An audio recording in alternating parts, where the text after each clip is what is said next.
Thank you so much, Patrick. Good afternoon, everyone, and welcome to today's Catalyze webinar. My name is Garrison Spencer, and I lead the skills development component of the Catalyze program. I'm pleased to welcome you to today's panel discussion, which will focus on the founder's journey and how scientific ideas begin to take shape as viable products or ventures, what early decisions matter most, and how innovators navigate those key milestones. I'm pleased to introduce today's moderator, Vineet Nijawan, who is Managing Director of the Office of Technology Development at Boston University. Vineet brings deep experience helping academic innovators move discoveries toward commercialization, and we are very grateful to have him guiding today's discussion. Joining Vineet are four outstanding panelists. We have Dr. Anthony Hickey, who is the Distinguished Fellow and Senior Research Pharmacologist at RTI International. Dr. Jaipal Singh is a former Catalyze investigator and founder and CSO of Vasculonics. We have Dr. Annelyn Torres, behavior neuroscientist and co-founder and CEO of SIR-180 Therapeutics, and Erika Tyburski, co-founder and CEO of Sanguina. So with that, I will turn it over to Vineet to get us started. Thank you. Thanks so much, Garrison. Just a slight correction. I'm the ex-MD of BU-OTD. I'm the current MD of Mass Ventures. And what I might do for a minute is just go around the room so that each one of the panelists maybe can introduce themselves in a slightly more detail than you presented, Garrison. So starting with me, I have an engineering background. Did startups for 30 years, mainly in tech startups. And then 15 years ago, switched into the academic world, teaching at Boston University, running tech transfer at Boston University, and also in venture capital. So currently at Mass Ventures. Mass Ventures is a quasi-public evergreen fund started in 1978, so the first public fund in the world. And we, for the past 7 years, have focused on investing in deep tech and academic spinouts, have funded close to 37 deep tech companies, of which about 30 are academic spinouts. Why don't we now go to Jaipal? Yes, thank you. Hello, everybody. My name is Jaipal Singh. I am the CSO and founder of Vasculonics. The company is focused on developing small molecule compounds for cardiovascular disease and pulmonary arterial hypertension. My background is really pharmaceutical scientist. I worked in pharma for about 30 years, including Eli Lilly for 20 years or so, and then moved to Indiana University about 10 years ago, where we started the company. We are moving forward from very early stage, from hit stage, we call it, the molecule, to all the way now getting ready for IND enabling studies. I'm very happy that the project was mostly funded through NIH, NHLBI, and Catalyze grants. So we want to thank you for those agencies. That's fantastic, Jaipal. Annelyn? Yes, hi everyone. I am Annelyn Torres Reveron. I am the co-founder and CEO for SIR-180 Therapeutics. SIR-180 is developing a small molecule, non-hormonal, for endometriosis, a chronic disease that affects 1 in 10 women. A little bit more about my background. I am a neuroscientist by training. I spent about a little bit more than a decade in academia.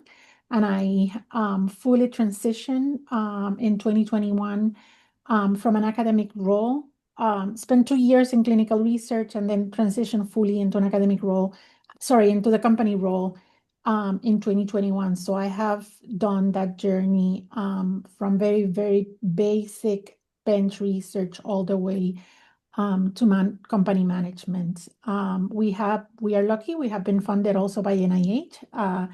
Similar to Jaipal, and in this case has been NICHD. Fantastic. Erika?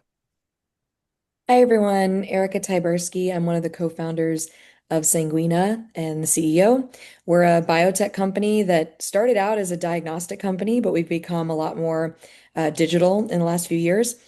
In my experience with Sanguina, started as a biomedical engineer, but learned a lot of regulatory, took 2 products through FDA clearance, and continue to work on a few more that'll go through FDA, as well as have product on market. So true academic spin out to commercialization. And we were also very fortunate to be funded through both NSF and NIH small business programs. That's fantastic. I'm just going to continue going my screen. How about Sudi next?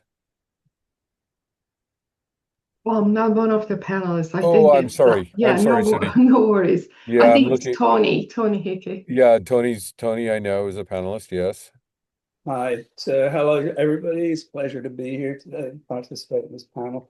My background is I was largely an academic most of my career, and more recently, University of North Carolina at Chapel Hill National School of Pharmacy.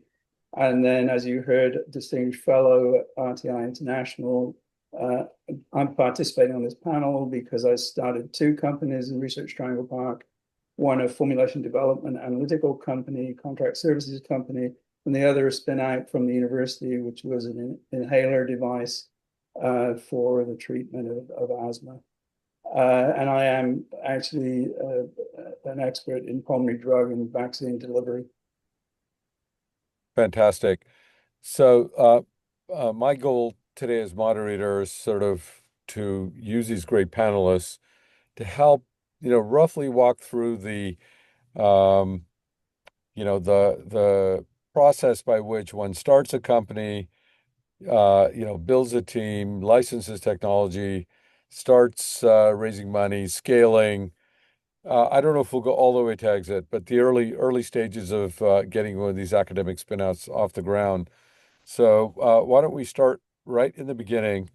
And I will ask each one of you, since you've all done academic spinouts, what motivated you to either leave academia or take the technology you have and spin it out as a startup?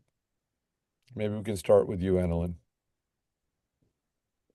Sure, thank you. The main reason is that, and I think this has also been the story of many founders, right after the pandemic, and when I say we, it's me and the co-founders, noticed that solutions were not getting quick enough or fast enough to the hands of patients.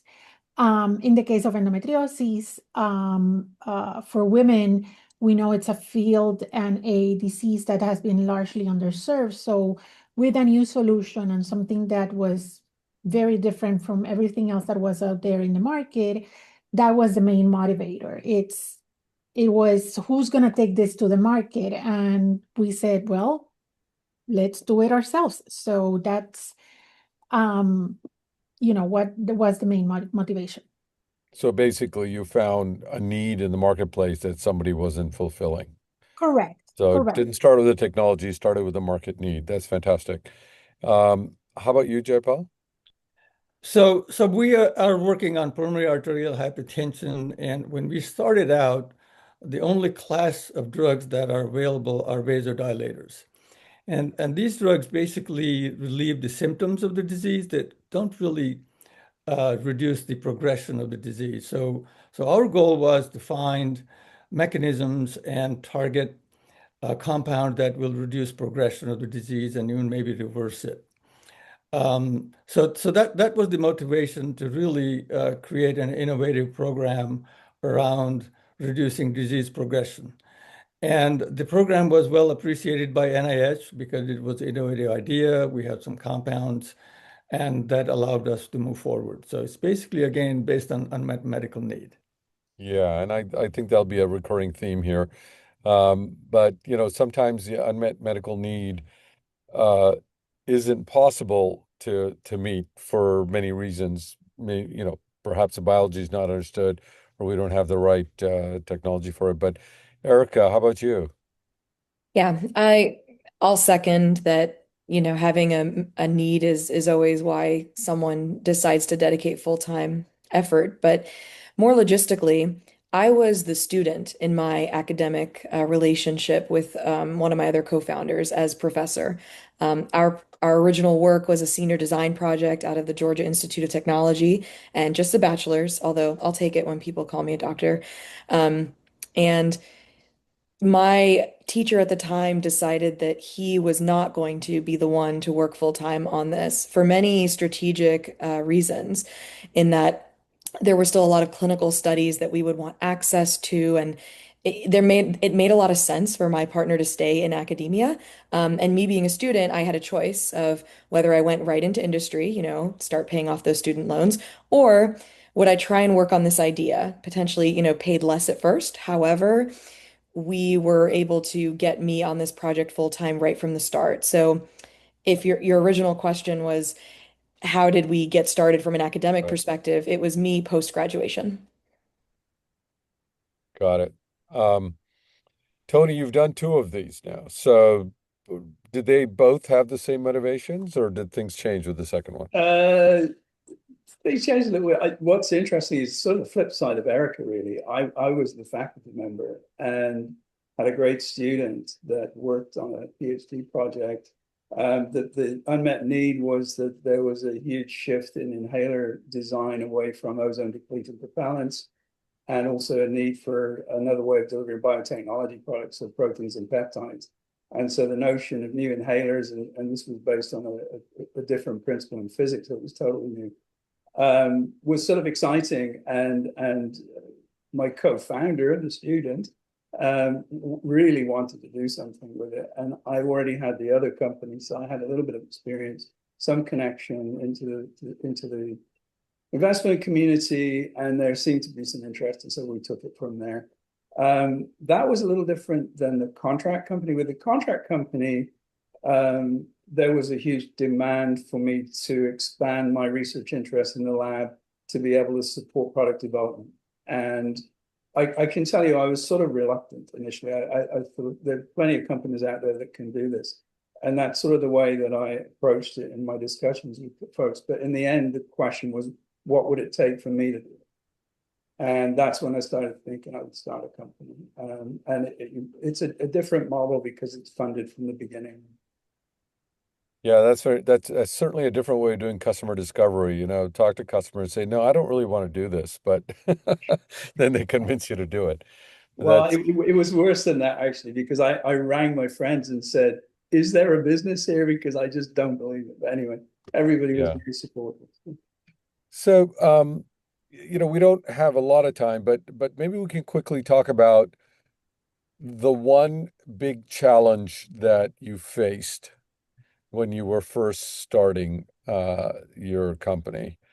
You were all academics, um, and you probably did not have classes that you took on how to start companies and finance and all the other things that don't have anything to do with science. And I'm just curious, where were the challenges? Were there scientific challenges or business challenges? And why don't we just go in opposite order? How about you, Tony? Well, there's this particular event that sticks in my mind, which was for the second company, so the spin out from the university, pitching to an investment group and having to politely accept the criticism that I knew nothing about industry. And if this technology was worth anything, it would already have been licensed by a major pharma company. And my response to that was I hired somebody from pharma Mhm. that basically carried all the credentials that had been pointed out as my deficiency, and from there we moved on. But that was potentially a show-stopping interaction. So the challenge was your credibility, from the business community, and Exactly. Yeah, you yeah. address it with adding a team member. How about you, Erica? I think it was accepting that I was the first and only full-time person for a long time. And so I would have to be very judicious in asking for time from experts that, again, we were very fortunate to have access to, but I had to learn how to ask important questions that I could get answers to in very respected amounts of time. because, and then I would then convert it into an activity like learning part of a regulatory strategy or how to set up a clinical study. But I'd at least get some of the key questions answered so that I could learn fast enough to start delivering on the work plans that we had. And that's true for a lot of teams. They start out with a small number of people that can actually dedicate real time. A lot of times it's asking for a favor, get on the phone with me for 30 minutes, just, because these people have full-time jobs otherwise. So that we had to learn how to be efficient with our experts' time. Yeah, that's interesting. Startups can be a lonely journey. I can tell you that from my own experience of having done many of them. And there is this need to learn about a lot of different things very quickly. And by necessity sometimes because you don't have the money to go hire those experts. Correct. So you have to pick the brains of the experts that you can find, and then, even identifying who the right ones are. So yeah, time management, right? That's really the a bit of the takeaway is, how do you manage your time as a solo founder in the beginning, to get enough um sort of the pieces in place to go raise money to hire more people. Yeah, perfect. How about you, Jaipal? Biggest challenge? So I think my situation is really opposite to Erika and Annelyn because I was in pharma and I moved to academics, right? So the question of how do you get started? I never wrote a grant in my life when I moved from pharma to academics because pharma you go to a committee and you get the money and you never worry about funding, right? So I think one of the challenge was how to get started. And for me, I think the important part was to collaborate. So I had really good collaborator at Indiana University who got me started. We generated some initial data. We wrote the grant together, and eventually we were successfully able to get the first SBIR grant. So initially that was the challenge, how to get started. But of course, as you go along, there are many other challenges that come along, like everybody else is describing. Yeah, that's fantastic. So our two of you touched on things that we'll pick up later, team and fundraising and sources of funding. But Annelyn, your biggest challenge. I had to learn a new language, and in this case was the business language. I thought and I took courses and I took trainings and all of that, but still it was when somebody told me, well, we have a safe. Okay, so what do you mean a safe? Is it a safe like with a You, key or is it a you said safe? where's the combination? Right, right. So it was that challenge between the scientific language and then learning all this new business language. And also the way of thinking in business is very different. So in science, we're also basing our conclusions on empirical data. In business, we do it a little bit backwards, where it is you have assumptions of how your business is going to work 5 years down the road or how the market is going to move. So it's making those assumptions, and I kept asking some of our colleagues or consultants, but where's the data? And they will tell me, well, there's information, but there's no data because that's why it's called an assumption. So learning between those two, like I had to create sort of like a compartmentalize my business brain and my scientific brain so these two languages can coexist for me. That's fantastic. That's a really good way to look at it.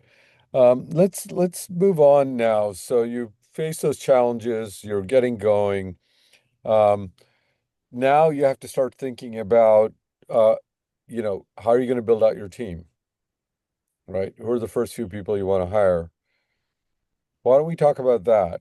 So you are all in different stages. Maybe you can first say kind of how many people you have in your company now, and who were those first few hires that really made a big difference? We'll start right in the middle. Why don't we start with you, Erica? Yes, we had four co-founders. Three, there were two. two of them being academic professor like people, myself, and one other person who was basically assigned to us through a matchmaking program through the university as a business acumen person. Basically came out of retirement to help us out and ended up being pretty helpful. So it was the four of us for probably 5 years. So it was not very many people. We used third-party contractors for things that we absolutely couldn't do ourselves, but we ended up leaning on a good bit of our clinical and academic resources for getting pivotal studies done, go, no-go experiments. In our case, we didn't have animal studies, but essentially, we're very careful about when we hire, and it's carefully mapped with a sustainable work plan. So for example, if there's a deliverable we need to get done in the next 4 months and it's not really something that we're going to need their expertise for afterward, we really look at contracting if we can and integrating the people that are active in the team. To date, so let's see, we founded our company as a very simple LLC back in 2014, and we have 12 people today. So we have not expanded very aggressively. For what? To have a very high burn rate? I mean, you have to ask yourself, do you really need these people full time and what are they going to bring? And in a small company, you need a lot of trust too. So people that we were bringing on, we were very careful about bringing on and saying, okay, you have a home here. We can support you with long-term sustainability. So we've grown very steadily. So the four people uh, who were there for 5 years, were they all full time? No, no, it was me full time, and about the business person who came out of retirement was about half time. So he got to teach me a lot of that language learning that Annelyn was alluding to, with respect to learning how to run a company. He'd done deals with pharma and again, basically opposite life cycle journeys for both of us, but got to learn a lot through him. And then the other two were still in their academic roles, but nonetheless gave about 10 to 15% of their time, which was really key for us to get clinical access for testing in the beginning. Yeah, that's fantastic. And also, did you do a sponsored research agreement with the university? Yes, so we're very familiar with grants. So opposite from Jaipal, we had coming from a professor-student relationship, we did grants from the very beginning and managed to succeed locally, statewide, and on the national level with non-dilutive funding, which a lot of investors really like. That's maybe a later question you have. But absolutely, created subcontracts with those university clinical partners. And to actually get the work done, I feel that those connections were necessary to have before the contract was ever made. You know, which physicians are you going to work with? Which patients are you going to target? Ultimately, it's about having that strong network to get in there fast and get the clinical work done you want to get done on a good timeline. Awesome. Mhm. Tony, you mentioned that you brought in somebody who had experience in pharma and was well regarded. Who else did you have to bring in the beginning? Well, so the obviously the inventor, if you like, technology, so the student. So the way we designated roles is I was the CSO, the student was the CTO. He was full time. It's very similar to Erika's description. He's a full-time employee, and the pharma fellow became the CEO. And I know this is not typical, but the way we did not have space until we had money. So we raised an angel round of funding, and then there were two streams of hires, technical people to keep the technology moving forward, just one or two initially. And then we had part-time CFO and an HR. And the goal was always not to build the company to be too large. In the end, it was 25 people. And we outsourced as much as we possibly could and just kept the technology inside. Yeah, and I think that's going to be a common theme here. You know, the idea of being very clear about who you need inside the company, and what functions can you do with contractors, right? With CROs and things like that. You brought this idea of the fractional CFO. This is something that investors really like to see in companies before we put money in, just because, you know, from our own experience, um, accounting seems very simple, but it can go badly wrong if things aren't set up properly and if things aren't managed on a timely basis. So having a fractional CFO or a bookkeeper is, very critical. Jaipal, how about you? First hires?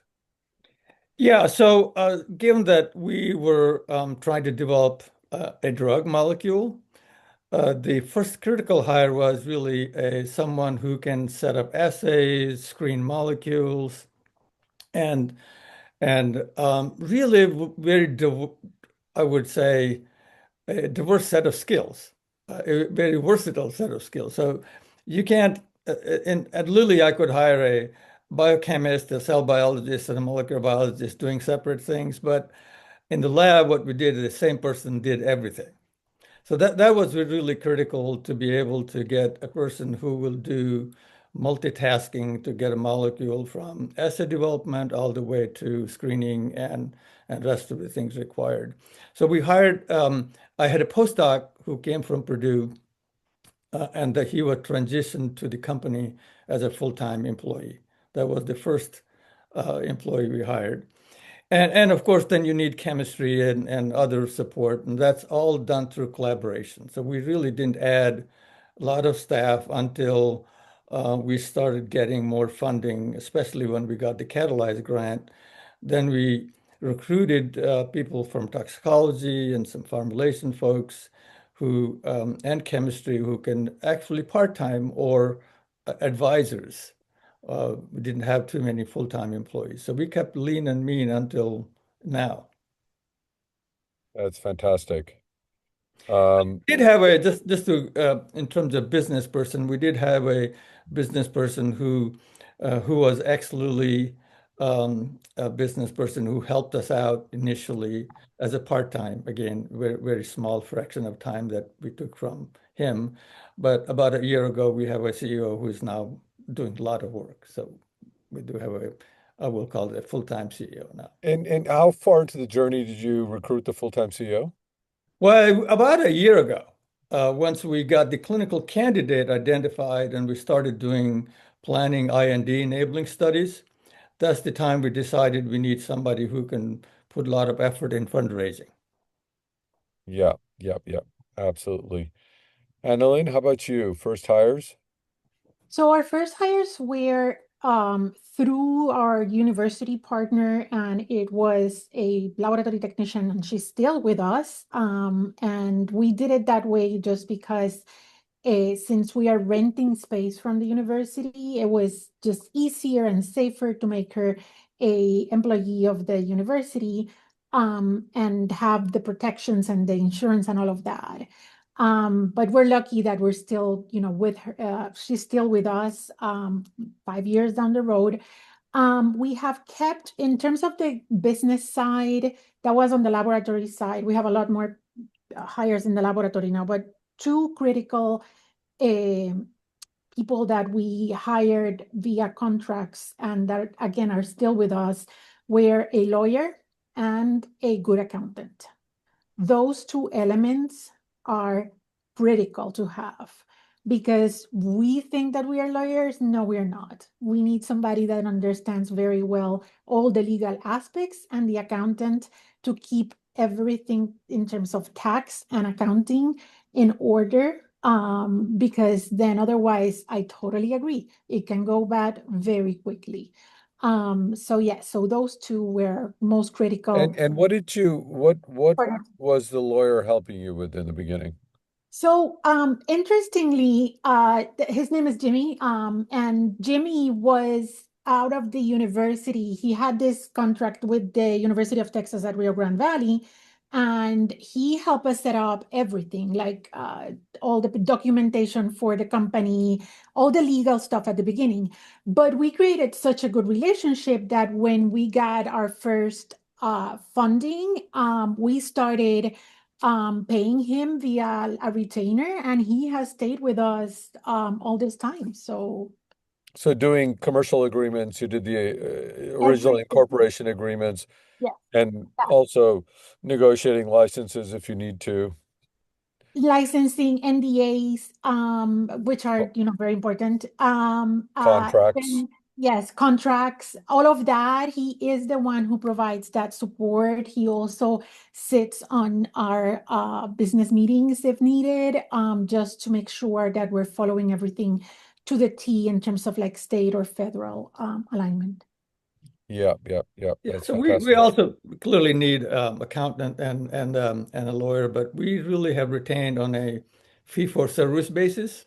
That's So how we do it, yeah. okay, But it has been, so it just started from the get-go. And they have become part, they are not hired under like a W-2, but they are, we still pay them via 1099, but they are a critical part of the company from the very beginning that we feel they are sure.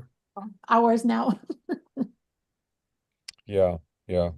All right, let's move on to fundraising. So it seems like Jaipal, you and Erica started with non-dilutive funding, and I'll come back to you guys in a minute to see, when or if you received equity funding. How about you, Tony and Annelyn? So Tony, how did you start with non-dilutive funding? Um, no, we started with diluted funding, but let me explain a little bit because I think Annelyn made an important point. I skipped over the lawyer. We actually had a lawyer that specialized in entrepreneurship, and their approach is to work pro bono, and then once they get into it, they'll take percentage equity. It's usually quite, Oh, okay. but it was well worth it because we were directed almost instantly to two investors, and then we brought the third, and we raised, I think, 3 million in that angel round. So, and from that point onwards, the lawyer was central to any agreements because we had, I don't know how many agreements with different pharma companies along the way. So the fact that we'd worked with him all along helped us enormously. But I didn't have the reservations that some people have about dilution. Clearly, we didn't want to be diluted off the map, but I was more interested in the success of the product, and I always had my eye on the product and the patient and whatever we could do to get it there. And then you have selected people you can trust to take care of your interests as you're going through it. So the 3 million, it sounded like you raised from just a small number of angels, some more like super angels. Were they No, all it local? was a small number of range. I mean, I don't want to dwell too much on the longer Yeah. term. The Series A was I think it was 36 million or something like that. But that then we're talking about we were into serious fundraising activities, and I played a modest role in that. I can't say that I was central to that. So that pharma person you brought in was the person that sort of did all this Yeah, fundraising? he drove the bus. We from the technical standpoint, I was brought in to assist. But from the business standpoint, I was always happy to let the people who knew better than I did take the lead on that. So Yeah, and just, don't share any confidential information, but generally the rule of thumb is when you do a round of funding, you're diluting by about a third. So was that your experience with the yeah, seed round and the A round? I'd say we were a little under 50%, I think, by the time we finished in the first round. So you might be right. I can't remember exactly, but yeah, about a third maybe. It gets more serious later on, but I've often said to people, if it's a financial issue that you're worried about, the percentage is a percentage of what that you might end up with at the end of the day. So Yeah. really, I would honestly encourage everybody to just be invested in the product and the patient, and you'll get there eventually. Yeah, that's good advice. Annelyn, how about you? Do you start it with non-dilutive or dilutive funding? So we're getting ready for that, and I'm glad that you mentioned the CFO because we just brought in a fractional CFO into our team that it's getting us everything ready to do that raise. So we have been working with non-dilutive funding all this time, but we have used a bit of a different strategy in which not only is NIH money, but also government resources and tax credits. So since we knew that we still had some legwork of preclinical experimentation to do, our lawyer, who is also part of the business department, said, try to go as long as you can with non-dilutive so you can save that equity for when you have to raise for the clinical trials, which is where you're going to need the big bucks. So in our case, again, we have also had funding from the government of Puerto Rico in terms of small business incentives, fully non-dilutive, and also in terms of tax credits. So for every dollar that I spend doing R&D in Puerto Rico, I get back 50% in tax credits. Those tax credits I can sell, and then I reinvest in the company. Oh, that's very interesting. That's very novel. I haven't heard of that before, and I've funded a lot of companies, so that's very interesting. Um, how about you, Jaipal? Do you guys go out and you got your SBR to begin with, both phase one and phase two, or? Yeah, so majority of our funding had been non-diluted. We had phase one grant, phase two grant, and also catalyzed grant. We also had some state funding, Indiana matches for these grants, plus some other funding. There is some investment from the founders as well as CEO. And we had a company that provided chemistry support that as an investment. So that's much of it's really non-diluted at this stage. We're just beginning to, we just finished our pre-IND briefing with the FDA, and that's really big push now to raise money to get the molecule to the clinic. And did you get impacted by the new administration and pulling back funding for NIH? I think a lot of our companies did, especially ones that No. had big NIH grants for clinical trials. No, we did not have grant for clinical trials, but we were not impacted by any changes that occurred following the dose, for example. I mean, I think there was a little delay in payments one or two times, but nothing else. Got it. And Erica, you also started non-dilutive. Did you say you went 5 years with non-dilutive? Yes, we founded in 2014. Again, very academic, small team. We didn't take our first dilutive dollar until 2020.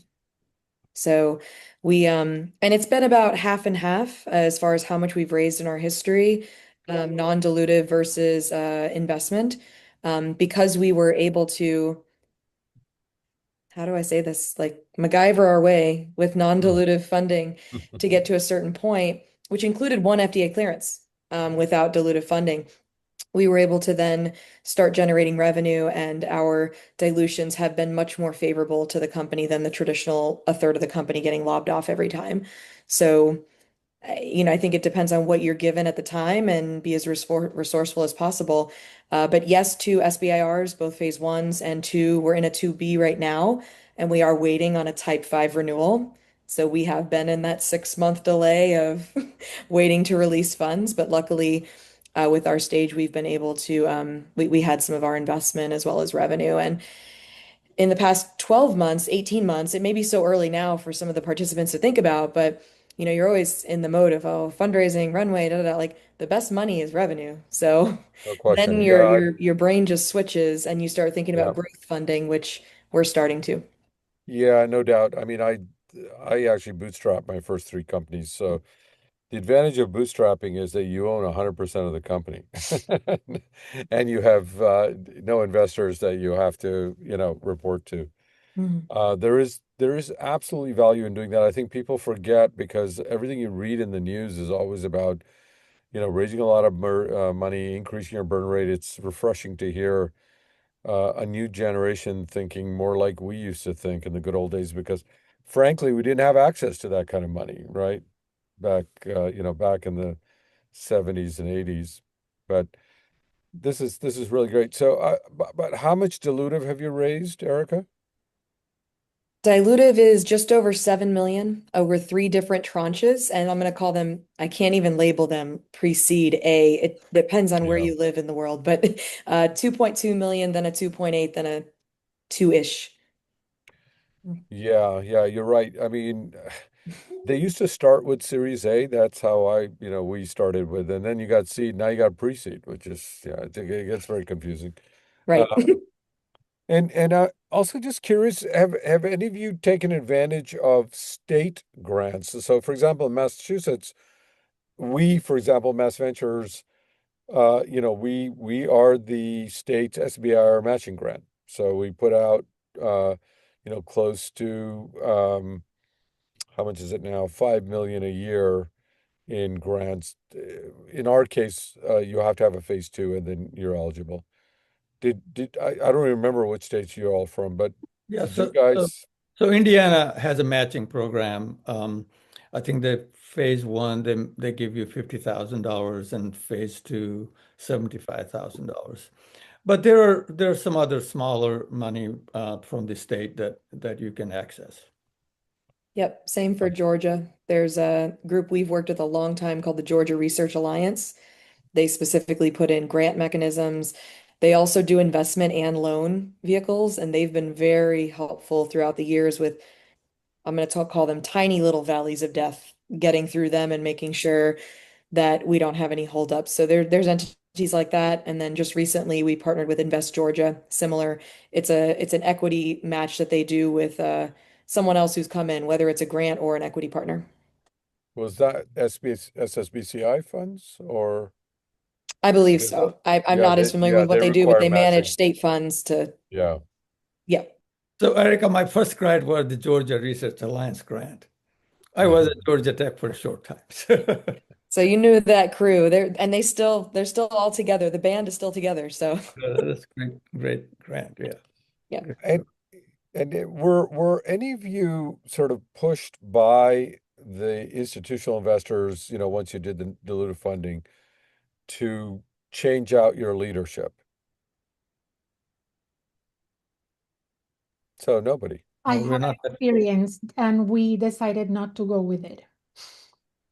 So at the very Uh, beginning, when the company was just starting, I think we were, what I think it was like 1 year in operations. There was a really good accelerator out of New York that we applied to, and we were a good match. However, um, they what they were offering for the equity was the value was not yeah, there. I remember. I know exactly who you're talking about.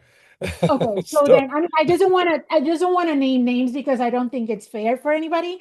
Um, and then the fact that the association with the university was critical at that point because yeah, we were still needing that space, and they wanted to just sort of like break from the university. And I'm like, okay, so where am I going to work? Like it is designed to do the experiments here because it's a lot cheaper to do it with the university. So, after very careful consideration, and we said, no, we're not going to go. And yeah, this day, I think it was a great decision. Tony.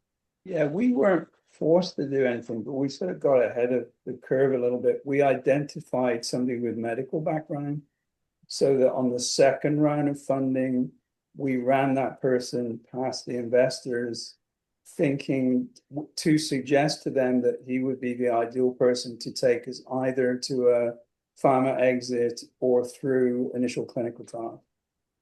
And they bought that. So when they made the investment, and we had four investors in, he was immediately put in as a CEO, and the former CEO became the VP, and it was all very amicable. So nobody forced anything on us. It was a strategy to make us more competitive in the later stages. Yeah, no, that's really good. Hey, this idea of staying in the university as long as you can, that's something I picked up. So when I took over the BU, Boston University Tech Transfer Office, I didn't know anything about tech transfer, but as I looked at other models, MIT, Stanford particularly, I realized that model wasn't going to work. So I created a new model at Boston University, which ended up being quite successful. But one of the things I used to keep telling everybody is keep it in the university as long as you can. There's actually lots of advantages to staying in the university. Of course, facilities, low cost labor, also known as grad students, um, you know, and there, of course, you have to take the plunge and get out, at the right time, because it can get very comfortable just hanging out at the university. Um, we, I also ran a co-working space at BU, and I didn't want companies to be hanging out there for more than a couple of years, because it just became too comfortable. So I think it's a happy balance. Let me shift to one more thing, which is boards. How many of you have boards? What size are they? Do you have an independent director? Let's start with you, Jaipal. So our board is very small, 3 people, but we do have a scientific advisory board or an advisory Right. board which has half a dozen pharma folks, which we knew, and they kind of advise us, but they're not serving as a, you know, managing or guiding us, more of a strategy guidance from these advisors, but not a big board. So your fiduciary board of three is, but no independent. No independent. Okay. How about you, Annelyn? Very similar to Jaipal. We had advisors that will fill out those weak points that we had as founders, more in the entrepreneurial side, on the taxing strategy and all of that. So more on the business side, of course, we were good on the science, but not on the business. And they hold some equity in the company, but I think it's very similar to Jaipal, where they shift strategy, like big picture strategy, but not day-to-day minute Yeah. stuff. Yeah. So I mean, it's small. It's a clinician, it's a advisor, and then an entrepreneurial advisor, and then we cover the scientific aspect. So it's like 5 of us. Also, But they serve as a yeah. network as well, because I think they Correct. do have um, network out there that connect us to people. Yes, yes, agree, 100%. Yeah, yeah. But no, you don't have a fiduciary board for governance. No, no. Okay. How about you, Erika? We have five Yeah. voting members. Three are common and two are investment, so no independent. Um, and we still have a little bit of an edge on the investment side. But I speak to one of my board members pretty much every other day. Hmm. We chose them very carefully. We wanted them to be as helpful as possible. One is more network, high level, let's talk every month or so. And one likes to get in the weeds and make open doors. We're revenue generating and looking to grow there, so it's helpful now. Um, yeah, that's our structure. And those were the investors. And what about the common? Are some of the PIs also on the board still? Yes, we have three, so essentially three co-founders. Okay. Yeah, we've been there the whole time, and I think that's part of the reason why we've been able to keep the board the way we want to. We've been able to show the dedication, commitment, and a track record of success, whether it's from fundraising or learning or navigating regulatory, like we've at least shown our worth. And the way I look at it with the next growth round, if someone says, that's great, I'm going to give you your biggest round yet, and I'm going to replace you, it's like, well, I've still got good equity. So if you find someone that can make this money faster, be my guest. Yeah, it's a good way to think about it. Founders should always wear two hats. It's your ownership hat and Mhm. your management hat. And sometimes you need to take off your management hat to benefit your ownership hat. Mhm. And it's hard to do because egos get in the way, and you always feel like you know how to do this better because it's your baby. How about you, Tony? Do you guys have an independent on your board? We don't have independent, but I was just trying to remember. I think it was always six, and then the secretary being the law firm, a representative of the law firm. But the six changed. So in after the first round, it was three. It was the three founders and two of the three initial investors. One chose not to have a board seat. After the second round of investment, it was essentially the six investors four of whom were new, and the two original investors. And I can't remember whether, I think maybe one of the founders stayed on to represent all of us. But certainly I was pushed off, and it was no big deal because, as Erika said, people are taking care of your interest then. So. Yeah, totally. I have to say I'm surprised. I you know I so when I bootstrapped my companies, I actually put a board in place, even though I didn't have to. Um, and it came in quite useful. So now with all my academic spinouts, I really try to convince the founders um, to bring on an independent earlier rather than later. And it's hard convincing them, just like I can tell Erika, if I try to convince you, you'd have 10 arguments. Why not? But I just, from 40 years of experience of doing this kind of stuff, it's unbelievably how useful an independent director can be, especially, when there are big strategic decisions to be made at a board level. What tends to happen is that investors, the big strategic decisions need market knowledge. Of course, management has the market knowledge, but investors don't 100% trust management. And that's where an independent can help. Somebody who's very knowledgeable about the market you're in, you know, um, and has the credibility. So an investor would believe that person. And ideally, you want to make that your person. You should bring on the independent director. Don't wait for the investors to do it.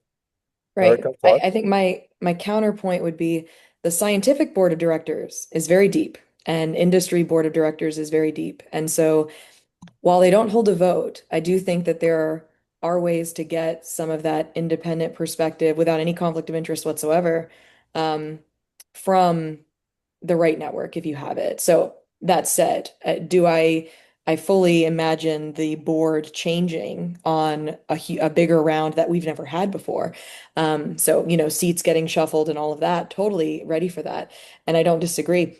But there are ways to create pretty deep advisor boards that can give you that information and look out for you. Whether you trust them or not, that's another question, right? But Yeah, Uh, absolutely. uh, a, a twist in that perspective, not a twist, but something to add. So, the person that we are bringing in as a fractional CFO happens to also be a patient.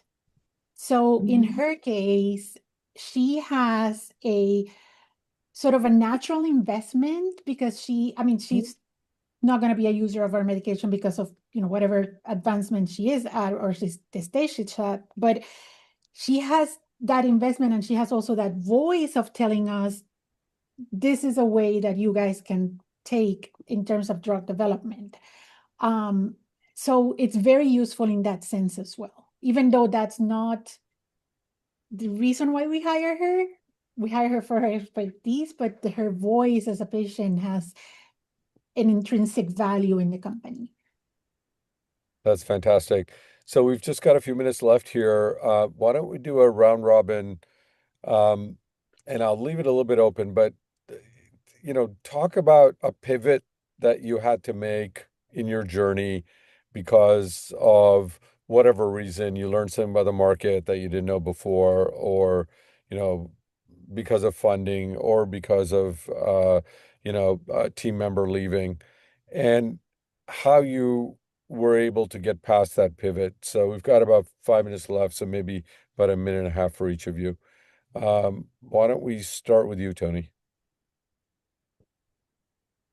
There are so many of them, but let me just name one. So the inhaler company was based on a very interesting aspect of physics uh, that got dropped somewhere along the way. In fact, we did learn some other things that became essential for the technology, but it quickly switched us into a different market. Roughly the same area, but into a more valuable market, essentially, and something that investors could really wrap their heads around. And you just have to. I personally didn't mind, but it was a very big shift. from where we had started as a company. And so adjusting to that, I guess my message would be don't cling too much to what you think the really unique things are that you're doing, because they're very likely to be dropped and you'll be doing more interesting things that you develop along the way.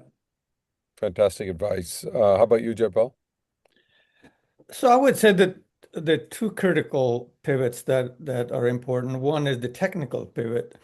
We were identifying compounds based on a phenotypic screen, and our first compound didn't work when we took the into animal efficacy. So we regrouped and started thinking about, and eventually came up with a strategy to identify the molecular target rather than a phenotypic screen. And we did that, and that allowed us to really develop a whole different set of assays to identify the current clinical candidate. So in short, that was a technical pivot that now have expanded us into an area that we have molecules that are working beyond cardiovascular space. For example, we have seen some interesting immunotherapy efficacy of those compounds. So it has really expanded our scope of that pathway. So that's one pivot. The other is the changing the CEO, which was important because we needed someone who can rigorously go out and raise funds at a stage where we need to get into clinical development. So those were the Yeah, two. that's a big jump. And how are you going about doing it? Are you use a search firm or are you finding your own? Well, yeah, that's a very difficult in Indiana. There are not a lot of Yeah, people. We were able to find somebody who is from Indiana, had two companies that he successfully sold out, and he was not in biopharma, but was interested in doing more interesting things. He didn't need the money, but he really wanted to take the challenge. So we found somebody who was right here in town. wonderful. Erika? Yes, so our most practical one was our first round, designed to pay for things that we couldn't pay for with non-dilutive funding. So a round of marketing and a launch of a product was for a physical test kit in 2020. And we ran into every complication you could in the book for tangible manufacturing goods, including a trade war, some mold issues, held up in customs because everything was just all about COVID testing supplies. Literally every complication you could think of. So I had a fresh FDA clearance and I couldn't actually move or sell product.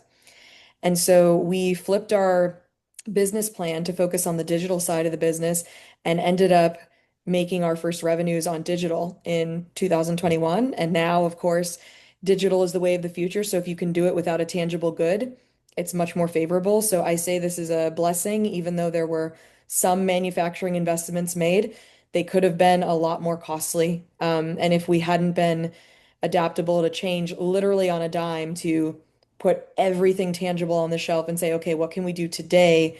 What can we do about revenue? And, make an opportunity out of the pandemic that was in front of us. That's one of the few positive stories I've heard coming out of the pandemic or result of the Mhm. pandemic. Annelyn, we'll end Very up with you. quick, very quickly. The first molecule that we use worked fantastic in the animal model. However, the bioavailability via the oral route was horrendous. So we had to switch our molecule. Then we're now working with one that it's really good in terms of bioavailability, but it's not as strong. But at least it has, some other good things and some other positive aspects that have come out of it. So yes, I 100% agree. When you think that your initial product is going to be the shiny star, no, that's not it. Yeah, it's like the old parable, right? It's the one that's just right. Yes, correct. So, hey, listen, panel, please give yourselves a little hand. This was wonderful. Thank you. And thank you to RTI and to NHLBI.